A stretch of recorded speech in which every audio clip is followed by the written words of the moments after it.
99번 거라사의 광인을 치유하시다 제목입니다.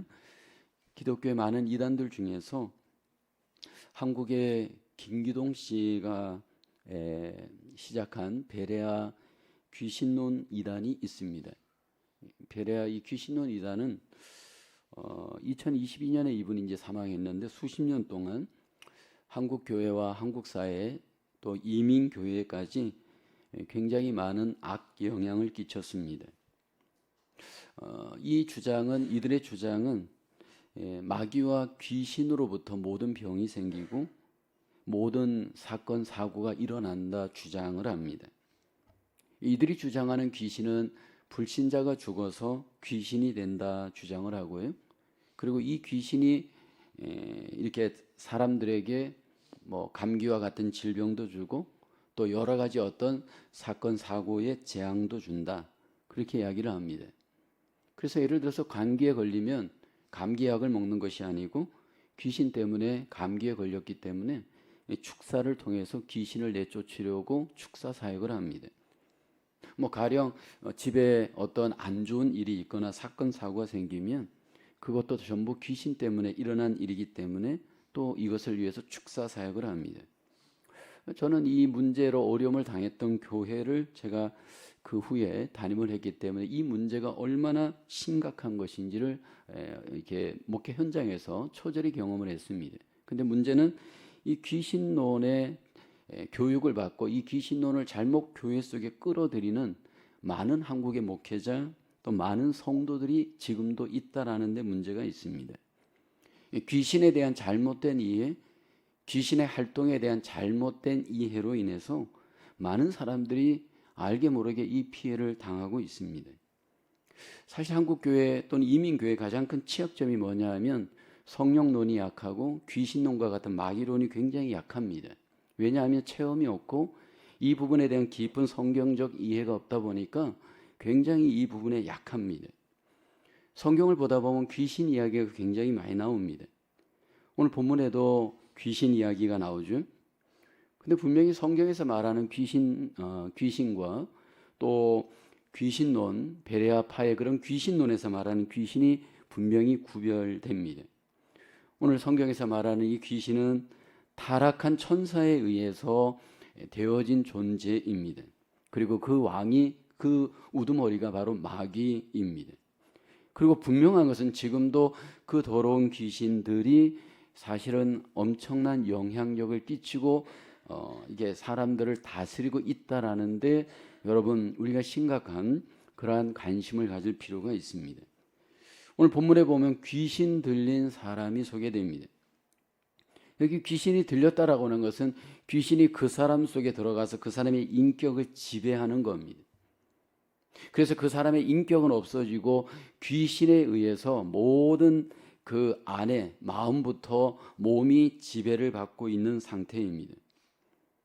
그로 인해서 이 귀신에게 지배를 받는 이 사람을 보면 굉장히 더럽고 불쌍하고 고통스러운 삶을 삽니다. 근데 자기는 어쩔 수가 없습니다. 완전히 귀신에 의해서 지배를 당하고 정복을 당했기 때문에 어떻게 거기에서 스스로 빠져나올 수가 없는 정황입니다. 특별히 오늘 본문에 보면 이 귀신이 군대 귀신이 들렸다 말을 합니다. 이 군대 귀신에 들린 이 사람은 결국 나중에 예수님에 의해서 2000마리 돼지떼에 들어가면서 결국 그 귀신이 나오고 문제는 해결되어집니다. 오늘 본문에 보면 군대 귀신 들렸던 자를 예수님께서 찾아가셔서 어떻게 그를 치유하시고 치유받은 그가 어떻게 변화되었는지 오늘 본문은 말씀을 합니다. 첫째로 예수님은 귀신 들린 광인에게 관심을 가지셨습니다. 오늘 본문 2절에 예수님과 귀신 들린 자의 만남이 소개됩니다. 배에서 나오심에 그 더러운 귀신 들린 사람이 무덤 사이에서 나와 예수를 만납니다. 여기 귀신 들린 사람과 예수님 사이에 만남이 이루어지는데 이미 예수님이 이 만남을 전제하고 이 길에 이 사람과 아마 만났을 겁니다. 여기 보면 귀신 들린 사람의 몇 가지의 중요한 특징이 있죠. 여기 귀신 들린 사람이 무덤 사이에서 나왔다 말씀을 합니다. 유대인들의 묘지에는 굴을 뚫고 그 굴 안에 시체를 둡니다. 근데 귀신 들린 사람이 그 굴 속에서 함께 살았던 겁니다. 유대인들에게 있어서 이 죽음은 굉장히 불결하고 부정한 것으로 유대인들은 여깁니다. 근데 지금 귀신이 왜 그 귀신 들린 사람이 무덤에서 사느냐 하면 사실 귀신이 좋아하는 것이 더러운 것입니다. 그래서 이 귀신은 더러운 곳에 주로 역사하고 더러운 지배를 받는 사람을 좋아합니다. 지금도 마찬가지입니다. 이 귀신 들리거나 귀신에 의해서 조종을 받는 사람들을 보면 더러운 짓을 하는 사람들입니다. 뭐 예를 들어서 마약을 하든 노름을 하든 음란한 짓을 하든 도둑질을 하든, 여러분 이것이 분명히 사람이 하는 일이지만 그 배후에 악한 영의 지배가 분명히 있습니다. 그리고 오늘 본문에 보면 귀신 들린 자는 굉장히 사납습니다. 3절을 보면 그 사람은 무덤 사이에 거처하는데 이제는 아무도 그를 쇠사슬로도 맬 수 없게 되었으니 라고 합니다. 쇠사슬로도 맬 수 없다, 이 얘기는 그만큼 그를 제어할 수 있는 힘이 없다는 겁니다. 그만큼 초인적인 힘을 발휘합니다. 이 귀신에 의해서 지배를 받는데 특별히 군대 귀신이 들어가다 보니까 굉장히 힘이 세워졌습니다. 저도 실제로 귀신 들린 사람을 봤는데 남자 몇 명이 붙잡아도 그 한 여자를, 귀신 들린 한 여자를 제어하지 못하는 현장을 목도했습니다. 얼마나 초인적인 힘이 나타나는지 모릅니다. 근데 여기는 군대 귀신 들렸던 자입니다. 여러분 우리가 분명히 아는 것은 하나님이 우리의 몸을 제어하고 다스리면 그 사람은 굉장히 부드러운 사람이 됩니다. 근데 마귀에 의해서 지배를 받는 사람들의 특징을 보게 되면 굉장히 터프하고 굉장히 사납습니다. 눈도 사납고 그리고 말도 사납고 그 모든 것들이 굉장히 사납습니다. 오늘 본문에 보면 이 귀신 들린, 군대 귀신 들렸던 자는 쇠사슬로도 제어할 수 없을 정도로 초인적인 힘이 나타납니다. 여기 귀신 들린 사람은 또 한 가지 보니까 자기 몸을 해치고 상하게 합니다. 5절을 보면 밤낮 무덤 사이에서나 산에서나 늘 소리 지르며 돌로 자기의 몸을 해치고 있었더라. 이 귀신 들린 사람의 특징이 뭐냐면 삶의 질서가 없습니다. 그의 삶은 파괴의 삶이고 부끄러운 일을 행하면서도 그게 부끄러운 짓인지를 모릅니다. 왜냐하면 그에게 인간의 인격이 사라졌기 때문입니다. 그러니까 부끄러움을 모르고 수치를 모르고 자기의 몸을 함부로 해하면서 비인격적인 초인격적인 그러한 삶을 함부로 살아갑니다. 사실 여러분 이 세대를 가만히 보면요, 사람들이 수치심을 모르고 삶을 살아가는 경우가 많잖아요. 자기가 지금 나쁜 짓을 해놓고도 그것이 나쁜 짓인 줄 모르고 부끄러운 줄 모르고 수치심을 모르면서 살아가는 사람들이 얼마나 많습니까? 남자가 남자를 좋아하고 여자가 여자를 좋아하고 뭐 이런저런 일들을 행하면서도 그것을 전혀 수치스럽게 여기지를 않습니다. 그리고 자기의 몸을 망가뜨리고 해하면서도 그것을 이상하게 여기지를 않습니다. 여기 귀신 들린 사람은 예수님을 안다라는 데 문제가 있습니다. 6절 7절을 보면 그가 멀리서 예수를 보고 달려와 절하며 큰 소리로 부르짖어 이르되 지극히 높으신 하나님의 아들 예수여 나와 당신이 무슨 상관이 있나이까. 여기 예수님을 압니다. 굉장한 지혜가 있다 의미이죠. 여러분 귀신은 주님도 알지만 주님의 사람도 압니다. 이렇게 타락한 천사이기 때문에 영적 안목이 있습니다. 사도행전 19장에 가보면 바울이 에베소에서 아주 기이하고 희한한 능력을 행하며 전도를 하였습니다. 이 바울의 몸에서 손수건이나 앞치마를 가져다가 병든 사람에게 얹으면 그 병이 나을 정도로 바울에게 초인간적인 놀라운 역사들이 나타납니다. 그때 그 돌아다녔던 마수라는 어떤 유대인들이 있었습니다. 그래서 그 사람들이 시험적으로 악기 들린, 마귀 들린, 그 귀신 들린 자에게 이렇게 주 예수의 이름을 부르며 말합니다. 내가 바울이 전파하는 예수를 빙자하여 너희를 명하노라. 그렇게 이 마수라는 이들이 그렇게 말을 했습니다. 이 바울을 흉내내어서 귀신을 내쫓은 겁니다. 그때 사도행전 19장 5절에 15절에 보면 마귀가 이렇게 대답합니다. 악기가 대답하여 이르되 내가 예수도 알고 바울도 알거니와 너희는 누구냐 하며라고 합니다. 저도 이 귀신 들린 사람을 이렇게 치유하는 현장에서 이 귀신 들린 사람하고 대면했던 적이 있습니다. 이게 쭉 사람들이 둘러서서 그 귀신 들린 사람을 가운데 놓고 찬송하고 기도하면서 이제 축사를 하는 그러한 현장에서 경험한 일입니다. 근데 어떤 사람이 기도할 때 더 이게 발악을 합니다. 어떤 사람이 기도하면 이 귀신 들린 자가 잠잠합니다. 이게 뭐냐면 예수도 알지만 이 사람이 진짜인지 가짜인지를 안다라는 겁니다. 이 사람이 진짜 예수님 믿는 사람인지 아닌지를 이 귀신이 알아버리는 겁니다. 주님도 알지만 주님의 사람들도 안다라는 특징이 있습니다. 이렇게 이제 예수님과 이 귀신 들린 자가 드디어 만나게 되었을 때 예수님께서 그 불쌍한 귀신 들린 사람을 어떻게 관계하고 어떻게 대우하는지 우리 본문을 볼 수가 있는데 예수님께서 그를 외면하지 않습니다. 피하지 않습니다. 직면합니다. 그리고 치유하기를 시작하죠. 왜냐하면 예수님께서는 권세와 능력이 있기 때문입니다. 마가복음 2장 17절에 보면 예수님이 이렇게 말씀을 하시죠. 건강한 자에게는 의사가 쓸데없고 병든 자에게라야 쓸데있느니라. 나는 의인을 부르러 온 것이 아니요 죄인을 부르러 왔노라. 물론 죄인 중에는 귀신 들린 사람도 포함이 되고 모두가 다 포함이 되어집니다. 예수님께서 이렇게 행하셨던 귀신을 물리치는 사역, 이게 오늘 교회가 해야 할 사역입니다. 우리가 해야 할 사역입니다. 여러분, 우리가 하나님 앞에 함께 하나님 나라를 이루어갈 때 악한 영에 의해서 조종받는 사람을 치유해 본 경험이 있는지, 악한 영에 의해서 여러분 지배를 받으면서 여러분 정신이 나가고 삶이 이상해진 사람을 여러분 하나님께서 우리에게 때로 치유를 원하고 그 부분의 사역을 우리에게 원합니다. 근데 분명한 것은 왜 이 사람들이 악한 영에 의해서 더러운 영에 의해서 지배를 받게 되는가라는 겁니다. 최소한 두 가지 정도 이유가 있습니다. 여러분, 악하고 더러운 이 영이 우리를 공격할 때 가장 먼저 타겟으로 여기는 것은 우리의 마음의 생각입니다. 우리 안에 어떤 생각을 갖고 있느냐라는 것이 굉장히 중요합니다. 하나님도 우리의 마음을 중심으로 삼아 일하지만 악한 영도 우리의 마음을 중심으로 삼아 일합니다. 그런데 여러분, 우리가 삶 속에서 경험하지만 더러운 쓰레기가 있는 곳에는 반드시 거기에 쥐가 있든 구더기가 있든 여러 번 문제가 나타납니다. 그런데 내 안에 악하고 더러운 생각이 있게 되었을 때 여러분, 사단이 그냥 내버려 두질 않습니다.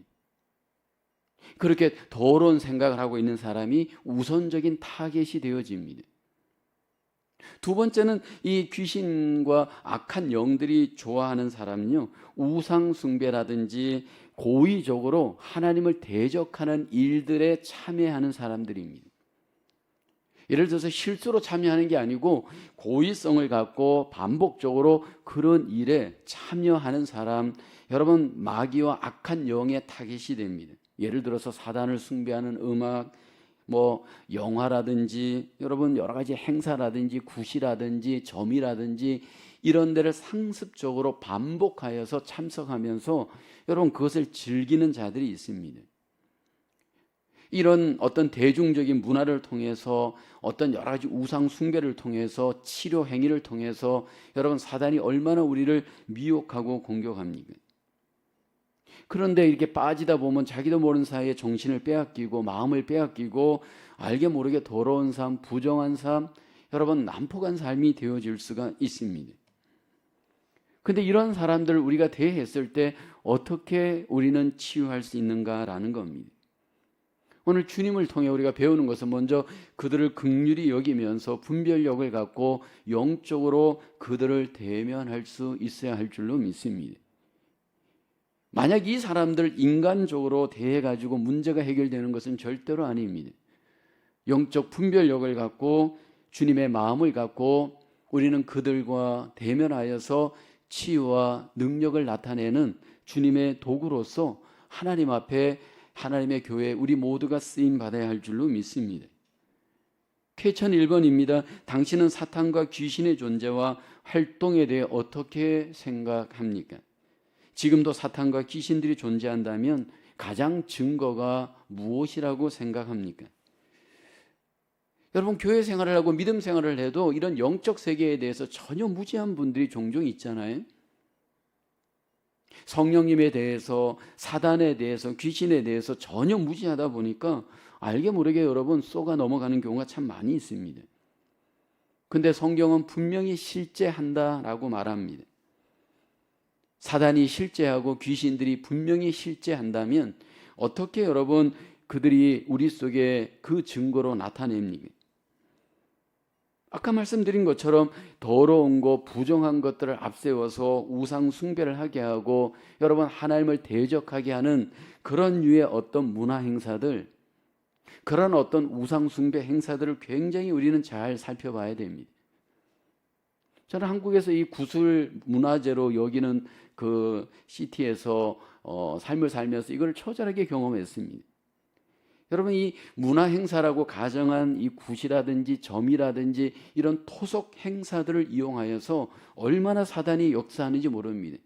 신기한 거는 여러분, 그런데 이렇게 신내림을 받은 사람들 보면 여러분 칼날 위에 작두 위에서도 여러분 춤을 춰도 아무런 이 피가 나지 않고 몸이 상하지 않는 그런 능력이 막 나타납니다.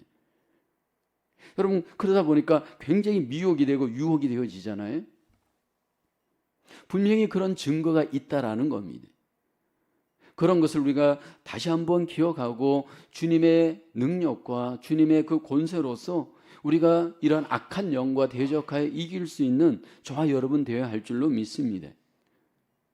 두 번째로 예수님은 광인을 사로잡은 악한 영을 쫓아내셨습니다.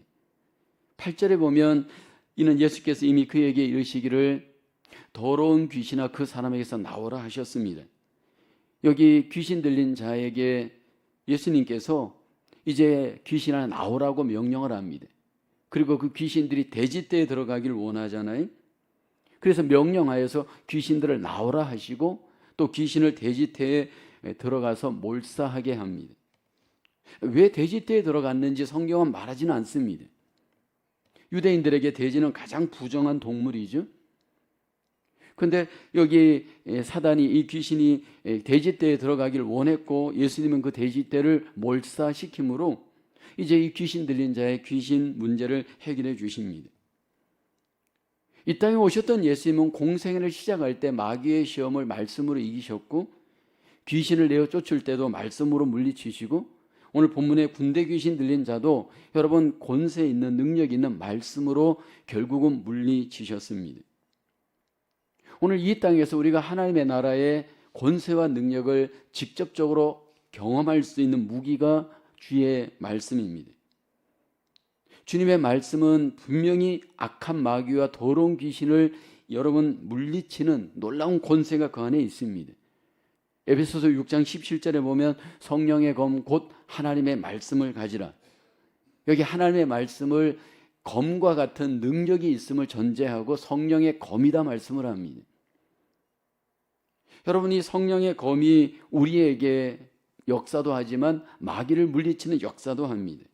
히브리서 4장 12절을 보게 되면 하나님의 말씀은 살아있고라고 하죠. 활력이 있다 말씀을 합니다. 좌우의 날선 어떤 검보다도 예리하다 말씀을 합니다.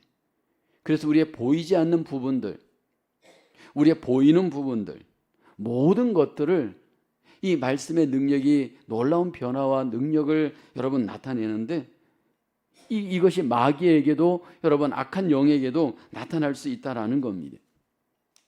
여러분, 하나님의 말씀이 이 악한 영의 더러운 귀신에 의해 지배를 받던 사람을 고쳐주었을 때 변화가 나타나는데 두 가지 중요한 변화가 나타나죠. 우선은 급진적인 변화가 나타납니다. 오늘 본문을 보면 고침을 받고 나자 옷을 입고 어떻게 되느냐 하면 온전한 정신으로 앉아있다 말씀을 하죠. 15절을 보면 여기 보면 정신이 온전하여졌습니다. 여러분, 정신이 온전하였을 때 이 사람에게 나타나는 우선적인 행동이 뭡니까? 예수님의 권위를 여러분 권위 앞에 굴복하잖아요. 여기 보면 온전하여 앉은 것을 보고 두려워하더라라고 합니다. 우리의 이 정신이 온전하게 되어지면, 고침을 받고 주님을 만나게 되어지면 결국은 여러분, 주님 안에서 우리는 그 권위를 인정하면서 정신이 온전한 가운데 교제가 가능합니다. 많은 경우에 사람들이 주님 앞에 앉는 것이 힘듭니다. 영적으로 우리가 고침을 받고 영적으로 온전해진 사람만이 주님 앞에 온전히 앉을 수 있습니다. 아마 여러분들의 삶도 잘 점검해 보셔야 될 게, 주중에 일에 집중되어져 있고 세상에 집중되어져 있을 때 딱 주님 앞에 갔을 때 집중이 안 되는 경우가 많이 있잖아요. 앉아 있지만 여러분 집중이 안 되어지고 주님 앞에 모든 것들이 여러분 교제가 안 되어질 때가 있잖아요. 왜냐하면 그 안에 여러분 여러 가지 이 세상에서 알게 모르게 상하고 지쳐있는 마음 또는 악한 영에 의해서 마음이 공격받다 보니까 주님과의 영적 교제가 그만큼 안 되는 겁니다. 여기 고침을 받고 났을 때 정신이 온전해진 가운데 이제는 주님의 권위 아래 굴복하고 가만히 앉습니다. 그 다음에 나타난 두 번째 변화는, 이 변화는 다른 사람들도 알아볼 수 있게끔 하죠. 예수님도 인격적으로 만나 관계하지만 여기 귀신에 의해서 귀신이 고침받았을 때 외적인 삶에 있어서 사람들과의 삶도 변화가 일어납니다. 예수님 만나기 이전에는 무덤 속에서 분리되어져 고립된 삶을 살았던 자였습니다. 근데 고침을 받고 나자 주님과의 관계, 사람들과의 관계가 회복되어진 변화의 모습이 나타나죠. 오늘 우리의 삶이 과거에 사실은 마귀와 악한 영의 조종과 지배를 받았던 자였습니다. 구원받기 이전 우리의 삶이 그랬잖아요. 에베소서 2장 2절 3절에 보면 그때 너희는, 구원받기 이전에 우리를 이야기합니다. 그 가운데서 행하였다라고 하죠. 마귀 가운데 행하였다는 겁니다. 여기 마귀 가운데 행하였던 우리의 삶에 몇 가지 특징이 있잖아요. 이 세상 풍조를 따르고 공중의 권세 잡은 자를 따랐으니 곧 지금 불순종의 아들들 가운데에서 역사는 영이라. 그랬던 우리였습니다. 그래서 본질상 우리는 하나님의 진노의 삶을, 진노의 자녀로 살았습니다. 육체의 원하는 대로 욕심을 따라 살았고요, 세상 풍속을 따라 살았고요, 마귀의 뜻대로 여러분 마귀에게 순종하며 하나님께는 불순종하는 삶을 살았습니다. 물론 군대 귀신 들렸던 자 정도는 아니었지만 우리가 그렇게 더럽고 부정하고 하나님을 거역했던 자였습니다. 근데 하나님께서 우리를 어떻게 구원했느냐 하면 예수 그리스도로 말미암아 하나님의 말씀으로 우리를 치유하시고 구원하여 주셨습니다. 하나님의 전적인 은혜요, 하나님의 전적인 선물입니다. 근데 오늘 우리에게, 이 변화받은 우리에게 있어서 여러분 그 변화가 어떻게 우리를 여러분 변화시켰는지 우린 잘 알잖아요. 하나님의 그 능력의 말씀이 저와 여러분들을 변화시켰고 지금도 변화시켜가고 있습니다. 그렇다면 저와 여러분들 속에 하나님이 주신 이 성령의 그 말씀을 통하여서 여러분 악한 영을 물리치고 더러운 영을 제어하는 그런 말씀 중심의 권세 있는 삶, 이것이 오늘 우리에게 필요한 줄로 믿습니다. 예수님처럼 우리가 말씀을 이용하여 권세 있는 말씀으로, 능력의 말씀으로 악한 영을 물리치고 더러운 귀신을 제어하고 하나님의 놀라운 변화의 능력을 경험하는 우리의 삶, 모든 사람들의 삶이 될 수 있도록 그 말씀으로 하나님 예수 그리스도를 증거하는 저와 여러분 되어야 할 줄로 믿습니다. 두 번째로 질문입니다. 당신은 성령의 검인 하나님의 말씀을 사용해서 마귀와 귀신들을 물리쳐서 싸워 이겨본 경험이 있습니까? 사실 여러분, 이게 경험이 있는 자가 결국은 더 경험할 수 있는 것 같습니다. 저는 개인적으로 저의 악한 습관들, 그 악한 습관을 통해서 마귀가 역사했던 청년기 때의 그 경험이 있습니다. 음악이라든지 소설이라든지 여러 가지 어떤 악한 취미들을 갖고 하나님을 믿지만 그 악한 취미들이 나를 지배했던 때가 있습니다. 근데 그것을 다 끊을 수 있었던 이유가 바로 이 말씀이었습니다. 말씀 묵상과 암송을 통해서 이것들을 끊어봤던 경험이 있습니다. 아마 여러분들도 경험하실 겁니다. 하나님의 말씀이 우리의 삶을 변화시키는 무기입니다. 그리고 하나님의 말씀이 무기인 사람을 마귀가 제일 무서워합니다. 그래서 제가 자꾸 말씀 암송을 우리가 하자라고 외치는 것이, 말씀이 우리의 마음에 있을 때 마귀는 우리를 공격하더라도 우리가 그 말씀으로 마귀를 이기고 더러운 영을 이길 수 있는 줄로 믿습니다. 우리의 어떤 삶의 변화의 습관들이 말씀을 통해서 경험하면서 마귀를 이기고 하나님 앞에 승리하는 저와 여러분의 삶으로 하나님 앞에 더욱더 경험되기를 소원합니다.